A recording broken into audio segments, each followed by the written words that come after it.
Yeah. Thank you very much, Mrs. Noeleen Heyzer, is that Yes, how you yes. pronounce it? Executive Secretary of ESCAP, and dear Mr. Ziad Bahreddin and Ibrahim Halal and Paulo. It's an honor for me to participate in this United Nations Regional Commission's high-level meeting on transitional democracy. And especially because of the theme that I want to congratulate you all to speak about the transition to democracy in the Arab countries, and mainly also related to justice. One of the most important thinkers of our time, Amartya Sen, in the idea of justice, the Nobel Prize tells us about the importance of searching for justice, of building democracy, of the government built by debate, as well as of the nature, the viability, and the extent of the demands of human rights. He mentions the sense of perception of clear injustice that could be overcome, that characterized the actions of the Parisians in the French Revolution in 1789, Mahatma Gandhi in India, Martin Luther King Jr., and of course, I would add the Arab people in last year. And Amartya Sen mentioned several examples of how democracy, freedom of expression, and of the press have contributed for societies to solve their problems, including that of severe famines. He mentions that there is no example of severe famines in countries where there is democracy, freedom of the press, freedom of association, and direct elections. He mentions that the history of the Middle East and of the Muslim people includes a large number of episodes of public discussions and participatory politics through dialogue. In the Muslim kingdoms centralized in Cairo, in Baghdad, in Istanbul, in Iran, in India, or even in Spain, there were many defenders of public discussions. He argues that the degree of tolerance with respect to different points of view was frequently exceptional in comparison to Europe in the 16th and 17th centuries. And I'm sure, therefore, that Amartya Sen is regarding very well the development of this high meeting level that we are having here in Beirut. You know all that Amartya Sen starts his discussion with the principles of justice of John Rawls, one of the most important philosophers of our time. Rawls establishes the principles of justice that should be put into practice in a society as the principles of equal liberty, of difference, and of equal opportunity. Each person is to have an equal right to the most extensive system of equal basic liberties compatible with a similar system of liberty for all. That's the principle of equal liberty. The inequalities of social and economic advantages are only justified in a society if it is to the benefit to those who have the least, and in a way as to provide equality of opportunities to all. Well, John Rawls, in his book, A Theory of Justice, mentions that a negative income tax that would provide a guaranteed minimum income to all could be one of the instruments to build justice in a society. But the philosopher Philippe Van Parijs, considered by Amartya Sen one of the most distinguished philosophers and economists of our time, as in his words in the book that just came out, Arguing About Justice, Essays for Philippe Van Parijs, he says that Philippe Van Parijs is one of the most original and most creative thinkers of our time.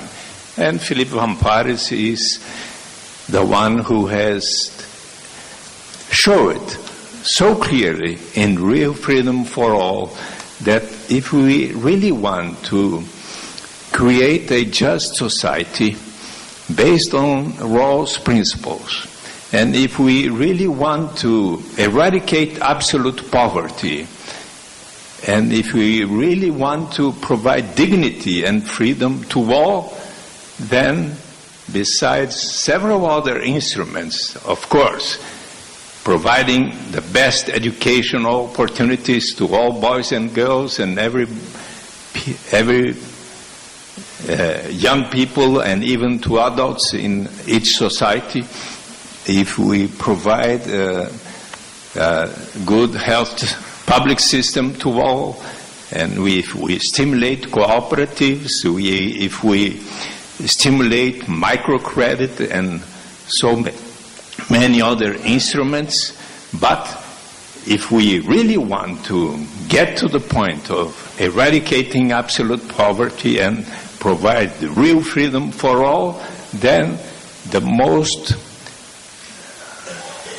better instrument, the most significant instrument, and that will do it, is a citizen's basic income, an unconditional citizen's basic income paid to the whole of society.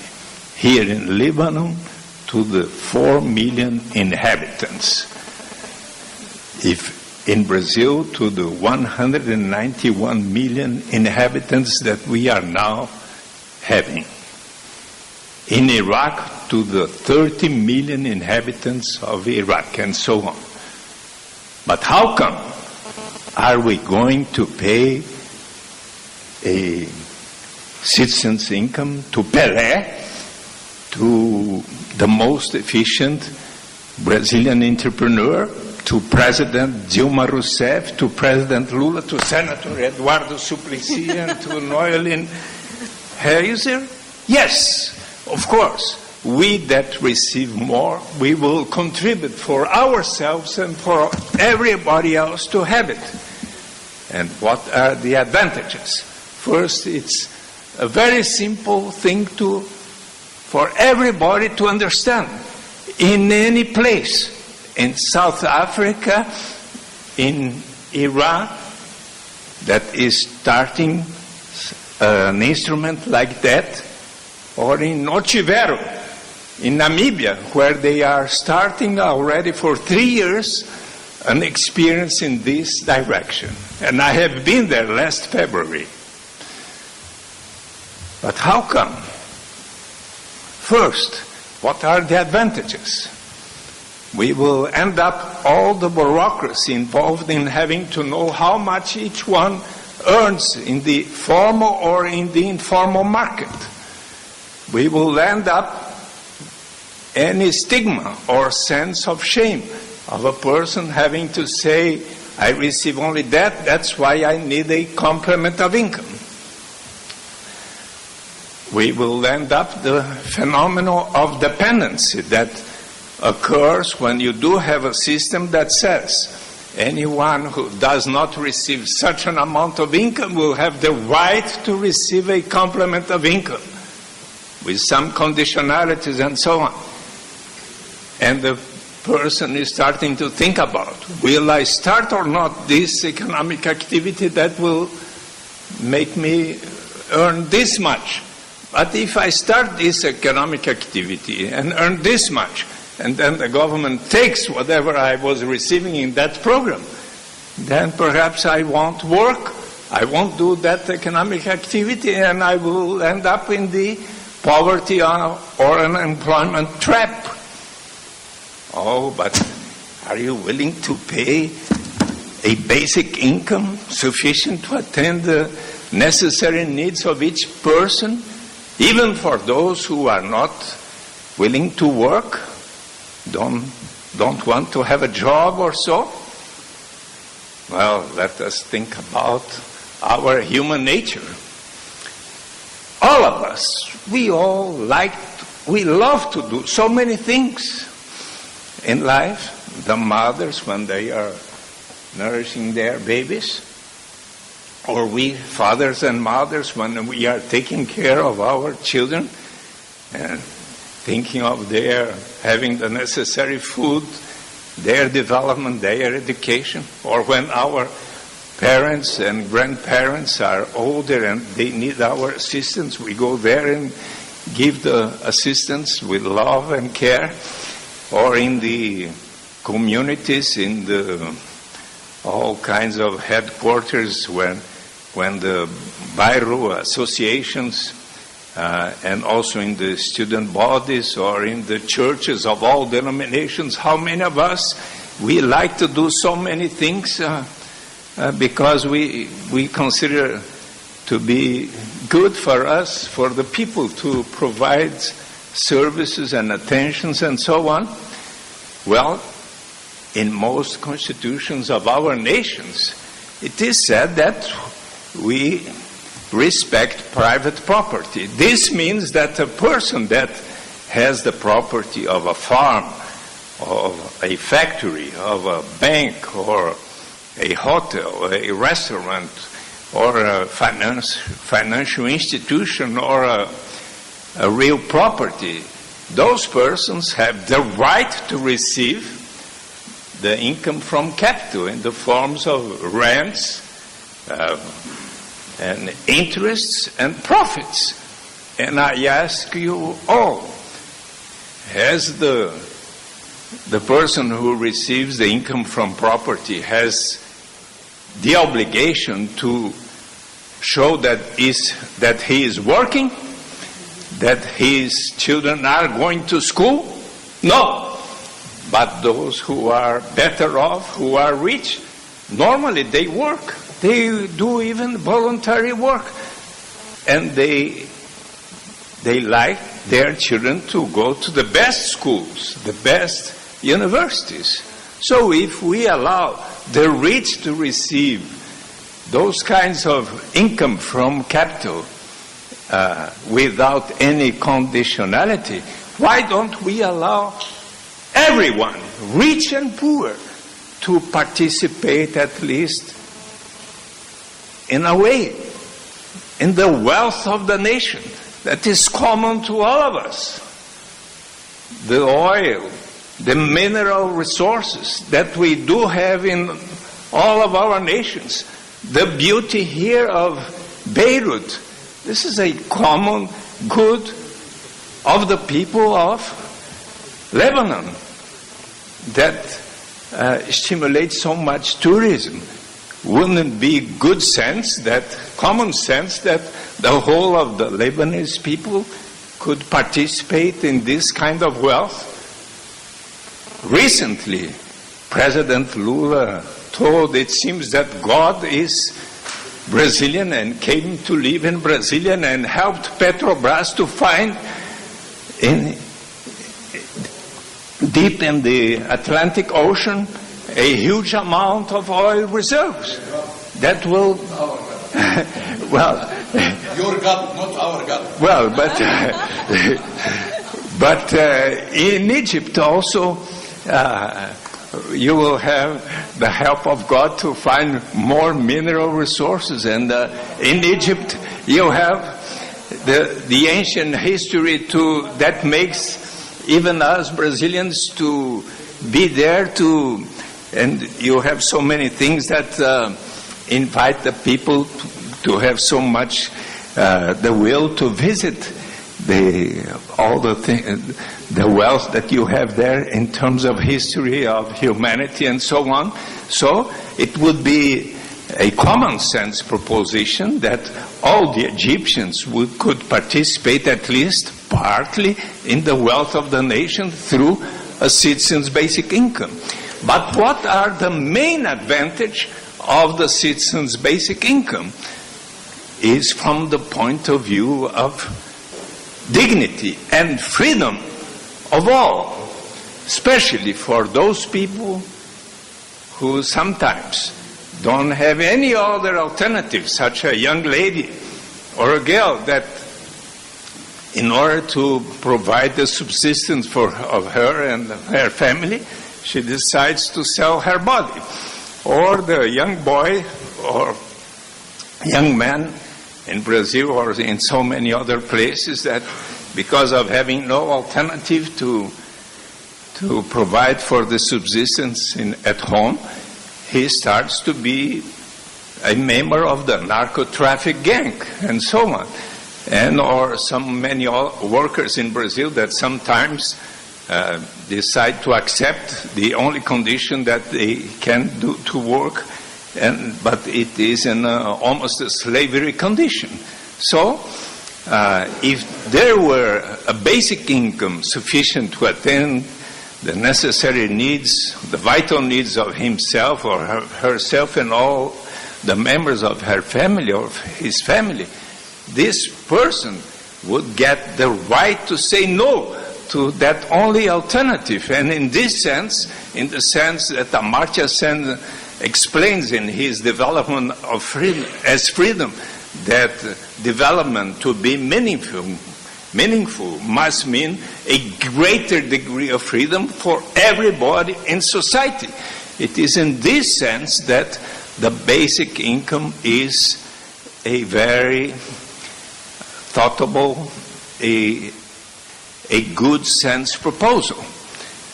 And I have distributed my contribution to this panel, and you will see how the basic income proposal has to do with the values and the fundamentals of the basic income are in all the religions.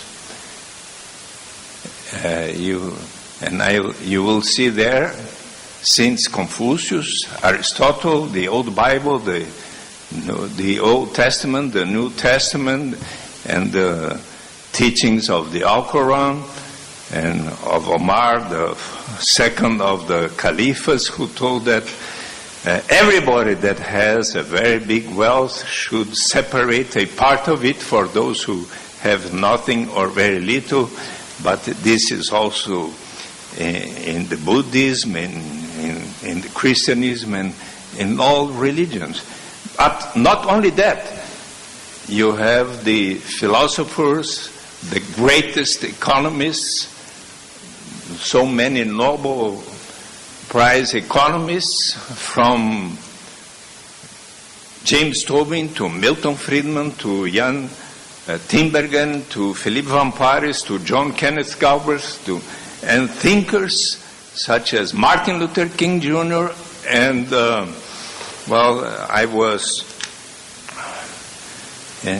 Desmond Tutu, the Bishop of South Africa, who told us in the 11th Congress of the U.S. Basic Income Guarantee Network that we should all think about this proposal of a guaranteed basic income to all in a non-conditional form. So I have given to you a happy story, and you have here in my written lecture the bibliography, and I would like to tell you I'm ready to go to any of your countries. Let me just conclude that in 2008 I went to Baghdad and exposed to the ministers and members of the parliament of Iraq about how they could follow the example of the place in the world where you do have for 28 years a basic income to all. Where it is, Mrs. Alicia Bárcena, where it is? Have you been there already? You must go there. It is in Alaska. For 28 years, Alaska has been paying a dividend equal to all of the inhabitants of Alaska, today about 700,000, for 28 years in a row. And what has happened to Alaska? It has made Alaska the most equal of the 50 American states. So if you want to build democracy with justice, with more equality, the citizens' basic income is a common sense solution.